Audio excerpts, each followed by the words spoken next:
Hai semuanya, gimana kabar kalian? Semoga selalu dalam keadaan baik. Jadi welcome back teman-teman di Andek Resto Channel dan ini adalah segmen analisa pagi, segmen di mana kita akan mengulas untuk update news dan juga pergerakan dari market, khususnya market Bitcoin.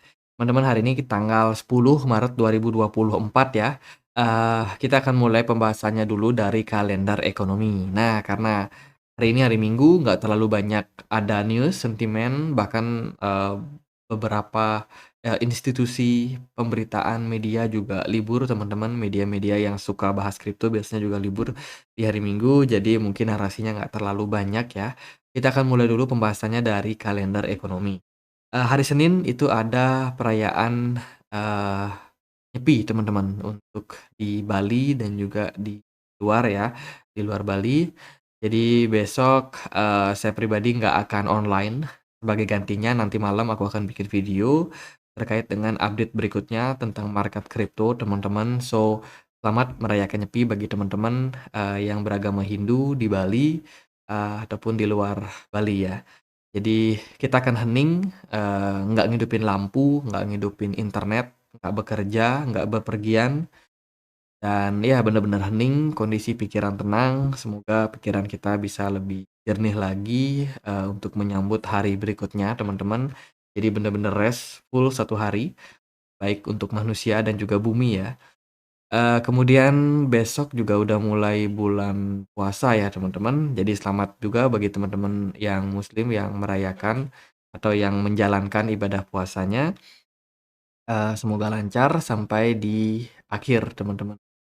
Oke, besok itu ada dari Europe Group ya, ada meeting. Kemudian juga ada dari New York Fed One Year Consumer Inflation Expectation dari Amerika Serikat. Itu akan jadi rilis data di hari Senin besok. Kemudian di hari Selasa itu akan ada data soal unemployment, tapi ini untuk Inggris. Dari Amerika Serikat akan ada rilis data core CPI and CPI. Data ini bakalan sangat penting untuk kita melihat seperti apa inflasi dari sudut pandang consumer Amerika Serikat. Kemudian dilanjutkan di hari Jumat akan ada data soal trade balance untuk Inggris juga. Kemudian dari Amerika Serikat ada crude oil inventory. Di hari Kamis lanjut data soal core PPI and PPI. Ini adalah data inflasi dari sudut pandang produsen ya terhadap harga-harga barang baku dan lain sebagainya itu. Kemudian juga ada continuing jobless claim dari Amerika Serikat. Hari Jumat lanjut rilis data Fed balance sheet. Kemudian ada ekspor import untuk Serikat. Jadi itu beberapa rilis data yang akan kita dapetin di minggu depan. Tetap waspada, tetap hati-hati. Di bulan Maret ini akan ada beberapa event penting juga. Salah satunya adalah tentang keputusan suku bunga yang akan diambil oleh Federal Reserve. Sebenarnya mayoritas sudah tahu, pasti Fed bakalan tetap mempertahankan suku bunganya di poin sekarang. Cuman yang kita pengen tahu adalah seperti apa pidato dari Jerome Powell. Seperti apa Jerome Powell melihat posisi saat ini pada inflasi. Apakah ada possibility di next FOMC meeting terjadi pivot atau bagaimana? Sementara sih kalau kita lihat dari kondisi konsensus, teman-teman pada tanggal 21 Maret 2024 ya, itu akan ada keputusan terkait dengan suku bunga dan sekarang 96% percaya bahwa suku bunga masih akan dipertahankan di level 5,5%. Itu beberapa rilis data yang cukup penting. Kemudian ini adalah data soal Federal Reserve balance sheet teman-teman. Jadi balance sheet itu sering sekali saya jadikan indikator makro yang cukup ampuh teman-teman untuk menilai bagaimana sih kondisi dari uang yang beredar saat ini di market. Kalau kita lihat dari sini sadis banget sebenarnya Fed balance sheet-nya terus mengalami penurunan. Ini adalah data yang kita bisa gunakan sebagai acuan terkait dengan kondisi dari uang beredar. Ya, dan juga, bisa dibilang salah satu indikator inflasi juga yang sangat baik. Selama Fed balance sheet-nya terus mengalami penurunan, berarti uang yang beredar makin turun, maka dengan kata lain inflasi juga akan cenderung turun. pada waktu, 28 Maret 2023 kan ini ada kenaikan nih, kalau kalian perhatikan. Nah, ini adalah fase ketika banyak bank-bank regional Amerika Serikat yang mulai kolaps. Eee, Silicon Valley Bank itu kolaps, teman-teman, kesulitan likuidasi dan terpaksa Fed harus bikin dana cadangan katanya, dana talangan untuk mempertahankan bank-bank ini supaya jangan sampai kolaps. Ini makanya ada, kenaikan yang berarti ada cetak uang yang terjadi, cuman Fed balance sheet-nya naik, waktu itu market juga sedikit nge-bull ya, sekarang Fed balance sheet-nya sudah turun secara teratur. Semoga inflasi memang mengarah ke arah yang makin turun, sehingga pemangkasan suku bunga bisa terjadi. Teman-teman, ini aku ambil juga data dari, terminal ya, token terminal, terkait dengan kondisi market sekarang itu lagi fokus sama apa. Ternyata banyak, yang fokus sama jaringan dari Ethereum, teman-teman. Kalau kita lihat dari chart-nya, Ethereum mendapatkan sekitar 1,5 miliar US dollar terkait dengan aktivitas yang terjadi ya, di mana sektornya itu benar-benar, sangat-sangat tinggi, teman-teman. Aktivitas yang terjadi pada blockchain Ethereum sangat tinggi, blockchain Bitcoin berada di posisi kedua, Tron ini juga sangat menarik, aktivitas di blockchain Tron belakangan tinggi, teman-teman. Kemudian juga ada di Lido Finance, Uniswap, MakerDAO, Aave, dan kawan-kawan. Ethereum masih menjadi yang tertinggi sementara ini, bahkan jauh melampaui BNB dan kawan-kawan ya. Oke, itu beberapa data yang cukup penting. Kemudian kita akan lihat dia, market kripto dari beberapa narasi yang ada di, market, teman-teman.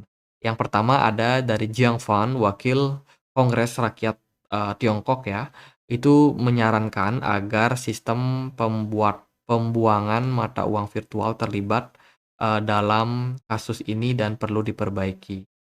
Jadi ini adalah, berita terkait dengan regulasi mata uang kripto, sebenarnya mata uang kripto dan mata uang digital lainnya, CBDC itu masih perlu dilakukan revisi terkait dengan undang-undangnya, disebabkan karena memang, yang namanya teknologi baru, mereka membutuhkan regulasi yang baru, teman-teman. Dan dianggap regulasi yang ada sekarang itu masih cenderung mempersulit adopsi. Wah, ini China kayaknya udah mulai, dalam posisi yang tangan mau terbuka ya. Semoga aja teman-teman dengan adanya perbaikan dari regulasi ini bisa meningkatkan yang namanya lebih banyak adopsi untuk, virtual, money ke depannya, teman-teman. Kemudian berita terbaru juga datang, teman-teman, terkait dengan ETF BlackRock IBIT sekarang sudah melampaui kepemilikan dari Michael Saylor. Wah, ngeri ya, teman-teman. BlackRock, kepemilikan Bitcoin-nya udah lebih besar dari Michael Saylor yang sudah melakukan akumulasi bahkan mungkin 5 tahun lalu ya. 5 sampai 6 tahun lalu kayaknya Michael Saylor udah mulai cicil Bitcoin. Dan ternyata ya, IBIT share dari BlackRock sekarang udah melampaui ketika, ETF Bitcoin mendapatkan approval. Jadi ini peningkatan yang sangat-sangat luar biasa dan tentunya akan diikuti oleh Fidelity, kemudian juga ARK Invest dan juga hedge fund lain, teman-teman, akan menjadi pemain besar di market kripto. So, apakah kalian siap dengan hal yang akan terjadi ke depannya ketika BlackRock sudah menguasai Bitcoin? Ya, punya pengaruh besar dalam hal pergerakan dari harga. Dan ini masih akan terus berlanjut, akan terus ada akumulasi sampai ke depannya, teman-teman. Oke, kita sudah berada di pertengahan, hampir pertengahan bulan Maret. Sedikit review aja, teman-teman, dengan kondisi, pergerakan dari market dari bulan Januari sampai bulan Maret ini ya, teman-teman. Di mana kita 40 hari menjelang halving Bitcoin. Dan Bitcoin belum sama sekali membuat koreksi yang cukup parah. Saya pribadi awalnya sempat kayak, wah ini kayaknya Bitcoin udah mulai koreksi sejak bulan Februari ya, teman-teman. Dan at the end, Bitcoin ternyata tidak seperti itu. Pergerakan bull cycle kali ini berbeda banget sama yang terjadi pada historical sebelumnya, yang mana, ETF itu menjadi narasi yang membuat pergerakan dari Bitcoin mendapatkan inflow yang sangat-sangat besar. Dan ya sampai hari ini pergerakan Bitcoin masih sangat-sangat kuat, bahkan mampu menembus level 70 ribuan. Dan kemungkinan banyak yang memprediksi Bitcoin akan terus melenggang bahkan sampai ke 100 ribu, teman-teman. Jadi kita udah deket, sama yang namanya halving Bitcoin dan overall, mayoritas memang yang menggerakkan pasar Bitcoin adalah dari ETF ya, sentimen dari ETF. Sementara uang tadi teman-teman udah lihat dari Fed balance sheet terus semakin turun ya, sementara Bitcoin justru semakin rally dan kita menunggu ketika inflasi sudah berhasil di-cut. Nah, itu akan menjadi, sentimen yang bagus karena suku bunga diturunkan, otomatis deposito obligasi nggak akan terlalu menarik. Jadi orang-orang akan mulai masuk ke aset-aset yang sangat menguntungkan bagi mereka, ke bisnis, properti, saham, mungkin juga kripto dan juga, gold ya, teman-teman. Jadi itu adalah potensial-potensial yang bisa terjadi, jadi bisa dibilang untuk saat ini kita lagi dalam fase cycles yang berbeda dari cycle-cycle sebelumnya. Oke, kemarin juga ada wawancara terkait dengan BlackRock CEO ya, Larry Fink. Itu katanya, wah kalau, posisi sekarang nih dari Bitcoin ETF, kemudian juga, aset-aset yang lain ya, aset-aset apa namanya, derivatif yang lain, aset-aset turunan dari Bitcoin ini bisa menjadi salah satu alternatif yang sangat-sangat bagus, teman. Bitcoin adalah digital emas dan penyimpanan nilai jangka panjang yang besar. Cepat banget berubah teman-teman. Jadi bener-bener, kalau teman-teman ngikutin dari awal, Larry Fink ini juga awalnya skeptis sama Bitcoin, tapi di belakang layar dia justru, mempersiapkan ETF Bitcoin untuk serok Bitcoin dengan jumlah yang banyak dari banyak investor, dari dana-dana para investor dan akhirnya tercapai ya. Jadi pelajaran pentingnya adalah jangan perhatikan, jangan pedulikan apa yang mereka katakan, jadi orang-orang besar yang berpengaruh ini. Teman-teman, tapi lihat kemana uang mengalir, ya, tapi lihat kemana uang mereka itu diinvestasikan, itu yang paling penting untuk saat ini. Jadi, sekarang JP Morgan juga udah mulai pelan-pelan berbelok ya, padahal kemarin mereka sangat menentang. Bisa jadi kedepannya mereka akan pro kripto juga. Jadi adopsi dari Bitcoin bakalan semakin besar, teman-teman. Oke, ini sedikit chart, rainbow ya, rainbow Bitcoin. Kalau kita perhatikan dari posisi sekarang, kita masih dalam posisi yang sangat-sangat baik, teman-teman. Pergerakan kita berada di fase ini, FOMO intensif dan juga pertanyaan, apakah ini kita sudah berada di pucuk? Nah, ini pertanyaan yang sering sekali muncul ketika pergerakan Bitcoin sudah mengalami trend rally, teman-teman. Dan overall kita dalam track yang baik, kita masih belum sampai pada puncak ya. Fase puncaknya ini adalah fase di mana sudah mencapai maksimum bubble, teman-teman. Bubble-nya, Bitcoin itu bakalan menyebabkan, Bitcoin bisa dibilang banyak yang FOMO dan aksi taking profit berpotensi terjadi pada masa ketika Bitcoin sudah berada di fase red zone-nya. Sekarang kita masih dalam yellow, teman-teman. Jadi masih so far masih sangat-sangat aman bagi teman-teman yang mungkin pengen masuk ya kan di CA. Ya itu sih, banyak orang yang pengen masuk Bitcoin, pengennya beli sekarang langsung untung. Jadi nggak bisa seringkali nggak bisa seperti itu, teman-teman. Kadang-kadang teman-teman beli sekarang, tahu-tahu pergerakan harganya justru malah turun. Ya, sangkut bentar, mungkin butuh beberapa waktu sampai Bitcoin kembali mencapai all time high baru kalian bisa cuan. Jadi anggapannya kalau teman-teman memang mau masuk sekarang, itu belum terlambat, teman-teman. Tapi bukan berarti di harga sekarang adalah best price yang bisa teman-teman dapetin ya. Jadi belum terlambat untuk mencapai, all time high berikutnya kalau teman-teman mau masuk sekarang. Ya itu sih konsekuensinya ada potensial buat teman-teman mungkin akan sangkut bentar dulu. Tapi kalau teman-teman tahan hold sampai ya 2024 akhir sampai 2025 mungkin pertengahan atau akhir pun, ya Bitcoin bisa jadi akan mencapai all time high dan kalian potensial cuan juga, teman-teman. Karena kalau kita lihat secara historical pergerakan Bitcoin memang seringkali setelah halving, nah ini ada fase apa namanya garis putus ini ya, garis berbentuk vertikal ini adalah fase halving Bitcoin. Dan kalau teman-teman perhatikan memang Bitcoin rally-nya mencapai puncak itu ketika setelah halving. Jadi biar anggapannya kita berada di puncaknya itu mungkin di kisaran sini. Ketika pergerakan harga Bitcoin itu potensial ada di kisaran 200-an atau mungkin 150. Ya mungkin ya. Kita kan nggak tahu secara pasti di mana peak daripada Bitcoin ke depannya. Kalau bisa ke 100.000 atau 200.000 ya why not, teman-teman. Oke, kita lihat dulu gimana sih price action jangka pendek pada Bitcoin. Teman-teman di Telegram bilang, Bitcoin kok, apa namanya, sideways ya gitu, stuck pergerakannya nggak terlalu banyak improvement. Jadi kalau teman-teman perhatikan memang pergerakan Bitcoin agak nge-stuck, agak stabil, agak sideways disebabkan karena kita lagi dalam fase weekend. Volume perdagangannya benar-benar rendah. Teman-teman, kalau kalian perhatikan dari smart money sebenarnya masih sangat bagus ya.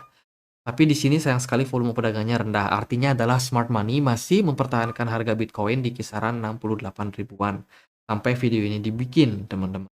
Dan kalau kalian perhatikan juga dari Bitcoin dominance ini juga masih dalam posisi yang stabil turun. Ya, Ethereum kemarin dapat momentum bahkan hampir menyentuh 4.000 atau udah ya? Oh, hampir menyentuh level 4.000, teman-teman.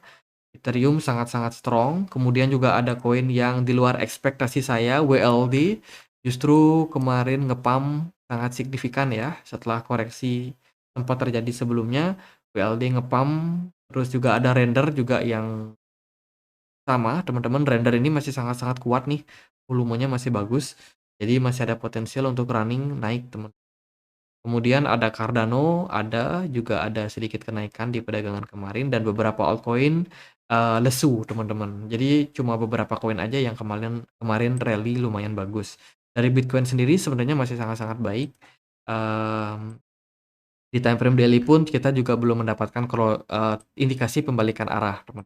Jadi untuk saat ini market Bitcoin itu masih sangat-sangat kuat. Bitcoin, Ethereum itu yang mendapatkan inflow sangat-sangat besar dari smart money. Jadi so far ya masih sangat-sangat baik lah buat pergerakan dari market ke depannya. S&P 500 kemarin turun terus, terus juga ada dari gold juga ya, yang alami kenaikan. Jadi S&P-nya turun, DXY-nya juga turun, gold sama Bitcoin justru naik, komoditi yang naik. Wah, ini bagus sih. Oke gitu aja paling buat update kali ini, buat kemana arah Bitcoin, karena Bitcoin sudah mampu menembus all time high-nya, jadi terserahkan aja Bitcoin mau kemana kek, terserah dia teman-teman. Udah nggak ada lagi atap yang menghalangi pergerakan Bitcoin, ya, kecuali para sellers atau investor besar yang sudah mulai melakukan penjualan. Ini investor besar itu bisa jadi hedge fund, atau bisa jadi para miners, atau bisa jadi para kreditur yang bangkrut kemarin kayak, FTX atau mungkin Celsius yang melakukan sell off. Jadi terserah Bitcoin mau kemana. Supportnya ada di kisaran level 65 ribuan something untuk Bitcoin. Jadi gitu aja buat video kali ini. Guys, kita punya komunitas diskusi di Telegram, tempat aku untuk update berita-berita terbaru tentang market crypto. Yang mau join, linknya ada di kolom deskripsi video ini. Jadi gitu aja, akhir kata saya Andre, makasih.